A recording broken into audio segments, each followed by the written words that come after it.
I always wonder because I actually started watching A Table for Two. I watch it alongside my mom quite a bit. I started watching it, I think last year is when I discovered it, and I just love the kind of chemistry that you bring out in the pair that comes out.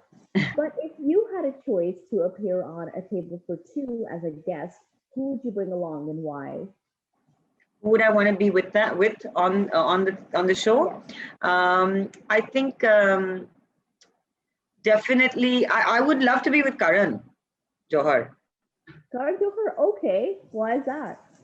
because I think both he and I are doing, the same thing, and I think he's a riot. He's super intelligent. He's so successful. He's so talented, and I think because we do the same thing, because we're doing the same kind of sort of a task in terms of extracting information from people and getting them to open up to us, it would be really interesting to be on a show with him as his, I mean, as my partner in crime, and to chat, and the other person would be my mom. I think that I would Good love choice. to be a guest with my mom on a show.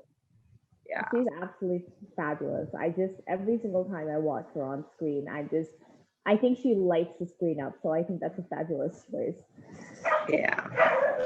When a pair comes on, I imagine that the team does some research and you look into things. How do you how much research do you do? How much work goes into sort of the front end of things right before the pair is coming on? What kind of research do you put into your head?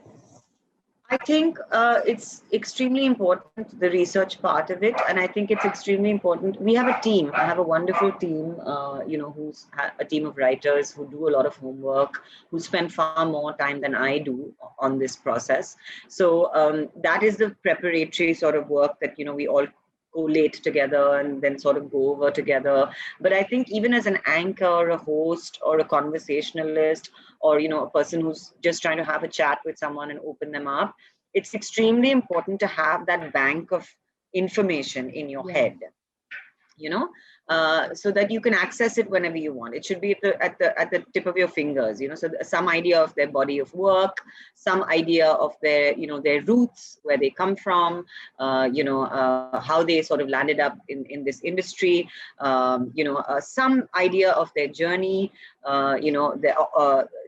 obviously names of their films and the characters that they've played. So I think those kind of things are important to keep handy, Mm. and then you just roll with it. You roll with it. I think that you have to have a sense of a person on that particular day, in that particular moment, when they arrive on the set and they sit on the couch, and you sort of have to really, you have to be really in tune and focused to them on that day. Mm. So they could be having a great day. They could have shot all night and come to your shoot, or they could have had a really rough day, and so you have to really be sensitive and pick up on those small things, and then sort of ease your way into a conversation. um, yeah, so I think that's how it works for me.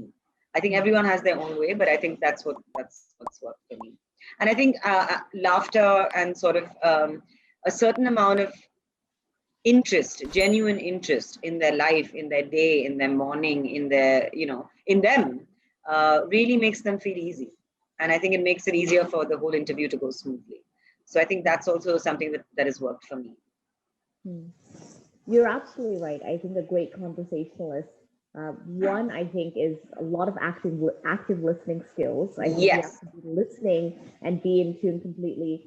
But two, I think you have to be a good reader of body language. Maybe this question is yes, slightly too awkward for them to answer, or perhaps they're exactly, not engaging as much as a pair. Because I think there's a trick to interviewing two people who are supposed to show some chemistry versus one, exactly, right? Because you exactly. also don't want to concentrate on one person.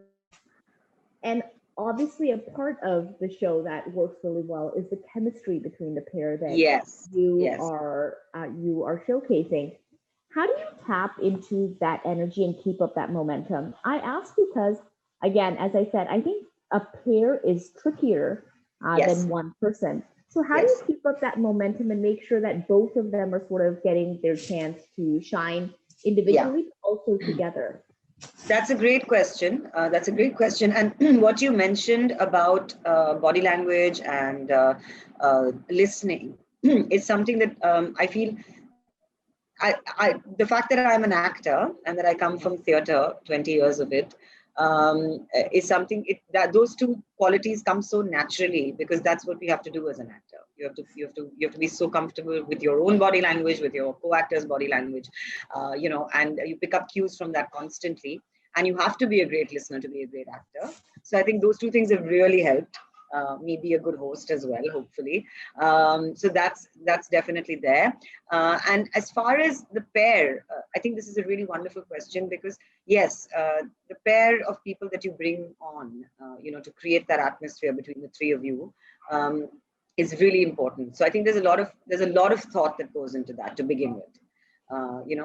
Who would really work with each other.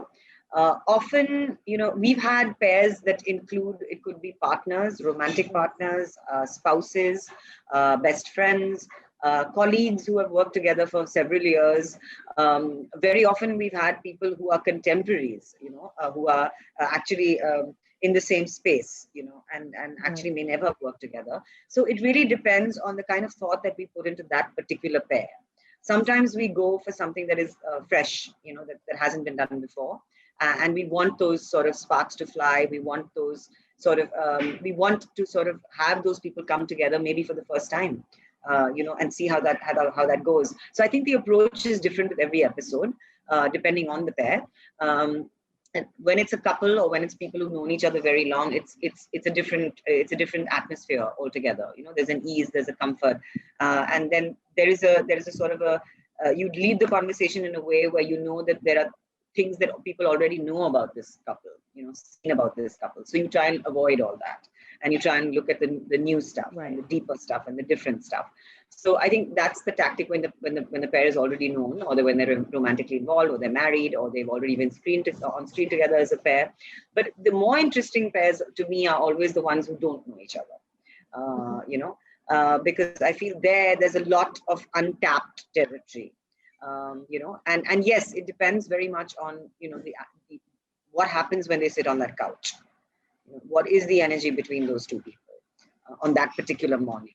So I think there's a skill, and there's a real skill in trying to make them be themselves.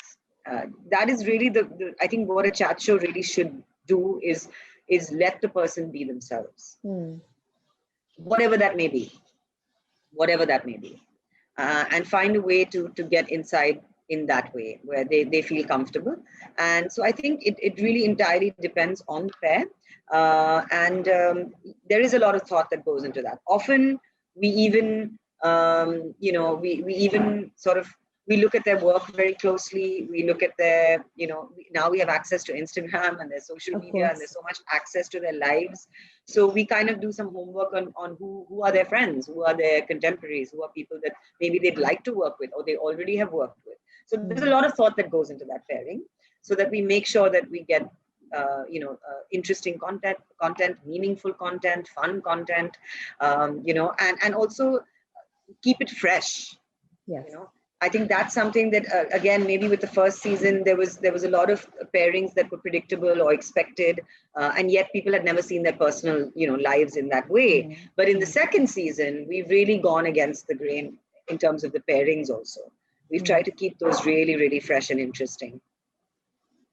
I agree. But I do like the mix of the pairs that you do, and I think Thank you. I think it's a smart decision. But the one thing I'll say is, when you have a pair that is not necessarily a predictable pair, but as you said, romantic partners or best friends, for example, like Ravi and Sargun being together, or Ritwik and Asha being together. Yeah. Right. I think about sort of the kind of taping that happens when it comes to episodes featuring people like them and pairs like them who can be very high on energy. Because very high on energy is great, but at the end of the day, you still have to keep your agenda in mind, which is getting answers out and sort of having some control over the conversation. How do you regain or maintain control on a very high on energy conversation? Well, to begin with, I find it, I think that it lifts the atmosphere of the show completely. So I actually like it when that happens. Right. I love people who bring their own aura, their own energy, their own, I mean, that's one of the things, that's one of the reasons why Ranveer Singh is Ranveer Singh. Yes. You know, it's something about his energy. It transforms a room. It transforms a, you know, it can transform a space. So I think in that sense, I love that. I'm a very much a person who works with energies and works on people's energies. So I think firstly that brings a fresh breath of air into the space. It brings a liveliness, you know, sort of an infectious energy that sort of you also sort of play off them. Again, this my background as an actor really helps here because I'm always playing off the people who come on the show, and it does make my life easier as an anchor at one level because there is already this, you know, craziness and this fun Right. sort of a vibe on the show, but at the same time you're bang on. And again, I feel, you know, my focus and my sort of attention and the skills I have as an actor come into play again, because it's where however far and carried away you're getting with your guests, it's at the back of your mind to try and roll back the conversation to the kind of things that you want to get out of them. So yeah, I mean, it's a little bit of a balancing act, but it's great fun. It's great fun. I think that bringing their energy to the show is what makes that show stand out and what makes that show really special. So I like that. I like that. Hmm. I'm going to ask you a couple of questions that you have asked your guests. And one of the ones that I really like is that I think it's part of the rapid fire that you ask, if you were a brand, what would your tagline be? So if you were a brand, what would your tagline be? Well, on a very carefully done poll and consensus, when I saw this question just before I chatted with you, I think the tagline would be "I'm totally worth it." Ah, I like it. I like it.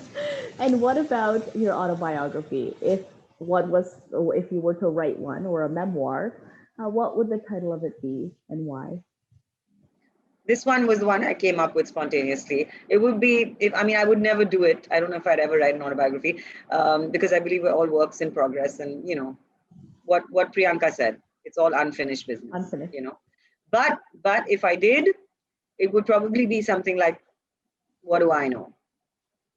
What do I know? Humble. That's very humble. Yeah. Because I think you know quite a bit. You know, you've talked about your Oh, acting thank career. you. Thank you, sweetheart. There's irony in there, of course. That's true. And it's a nice play on what do I know? It's sort of, you know, here's what I know, but Here's what what do I I know. know? Right. Exactly. Right. Exactly.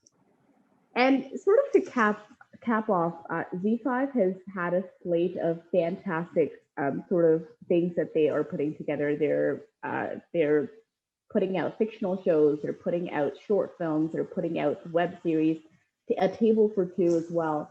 Creatively, a platform like Z5 and a Mhm. platform such as Z5, what does it do for artists, actors, anchors? Now you're all three, so that's fantastic. Yeah. What does it do for you creatively? What does it fulfill? I think whenever I've worked with Z5, I've had a wonderful experience. I think they really understand because Z is such an iconic company and has been, you know, around for so long. They understand the pulse of their audience really, really well. So I think that's been a pleasure. That's been a pleasure because there's so much lineage and history and sort of, you know, that comes with a channel like Z5. And at the same time, I feel their content, they're always trying to push the envelope with trying to keep it fun and quirky and, you know, fresh. So, for example, I've, you know, worked on this beautiful horror series with them. Horror is a genre I've never, you know, sort of wanted to go into, never, you know, been anywhere near. And I said yes because it was them. You know, they convinced Hmm. me to do it. So I think, and Table for Two, of course, is like my baby, and I think hopefully there'll be many more seasons to come. So that's something that'll always keep me connected to Z5. And yeah, I mean, more power to them. Really, they're doing some great stuff. Wonderful. Ira, it's been such a pleasure speaking to you, and I can tell you on a personal level that I've always been a huge fan of your work. I hope to see more of you as an actor as well. And Thank you so much. my mom and I always talk about uh, you, your mom, and hopefully seeing something together with the two of you, perhaps at Oh, some that point. would be great. Yeah, I know. That would be great. I know you've heard that before, probably several Yeah. times, but Yeah. I'll There put is, I'll put in my little request too. thank you so much. It's very kind of you. It's been lovely chatting with you. Where are you? Toronto, Toronto. Okay. Okay. And what time is it over there? It's 3:53 in the morning. Oh my goodness. What? And you're Yes. looking like fresh as a daisy. Oh, this is all a facade. I had my PJs on under this, so I tell it's you the all a things we have facade. to do. The things we have to do. Well, thank Exactly. you so much. Thank you so much for doing this at this unearthly hour. And it was lovely, lovely chatting with you. They were really nice questions, very well thought questions. So thanks for Thank that. you. Thank you. One thing Thank I you. wanted to add to the question that you said about the energy on the show, and when people Yeah. have their own energy. Everyone tells me about my crazy cackle and my crazy laugh, and I have a pet I peeve. love it.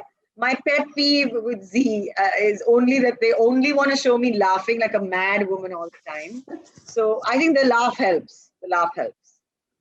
I think so too. I like, you know what, they always say this, and I'm going to put it out there. They always they gender laughs, right? So women giggle and women cackle. Men never giggle and men never cackle. They just laugh. Yeah, So yeah, I say, no, I'm just laughing. I'm not giggling. I'm not exactly, cackling. I'm just exactly, laughing.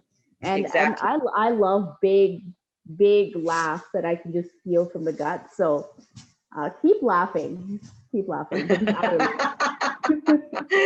All right. Take care of want yourself. take care. Get Bye. some sleep. Yeah. I will. Cheers. I will. Take Bye. care. Bye.